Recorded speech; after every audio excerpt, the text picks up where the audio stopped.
بسم اللہ الرحمن الرحیم، السلام علیکم ورحمۃ اللہ وبرکاتہ۔ حضرت عبداللہ بن عباس رضی اللہ تعالیٰ عنہ فرماتے ہیں کہ نبی اکرم صلی اللہ علیہ وآلہ وسلم دونوں سجدوں کے درمیان یہ دعا پڑھتے: اللہم اغفر لی وارحمنی واجبرنی واہدنی وارزقنی۔ اللہم اغفر لی وارحمنی واجبرنی واہدنی وارزقنی۔ اے اللہ مجھے بخش دے، مجھ پر رحم فرما، میرے نقصان کی تلافی فرما، مجھے ہدایت دے اور مجھے رزق عطا فرما۔ صدق اللہ العظیم۔ اللہ تعالی ہم سب کو اس پر عمل کرنے کی توفیق دے۔ ویڈیو کو آپ دوستوں نے آگے ضرور شیئر کرنا ہے، اور اس کے ساتھ میں اپنے تمام چاہنے والوں کو کے ساتھ شیئر کرنا چاہتا ہوں کہ اسلام آباد کی ایک خوبصورت سوسائٹی رومینزا ویلی کے نام سے، جس میں 3.5 مرلہ، 5 مرلہ، 7 مرلہ اور 10 مرلہ کے پلاٹ موجود ہیں۔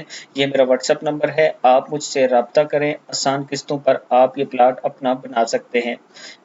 آپ میرے آفس کا وزٹ بھی کر سکتے ہیں۔ السلام علیکم ورحمۃ اللہ وبرکاتہ۔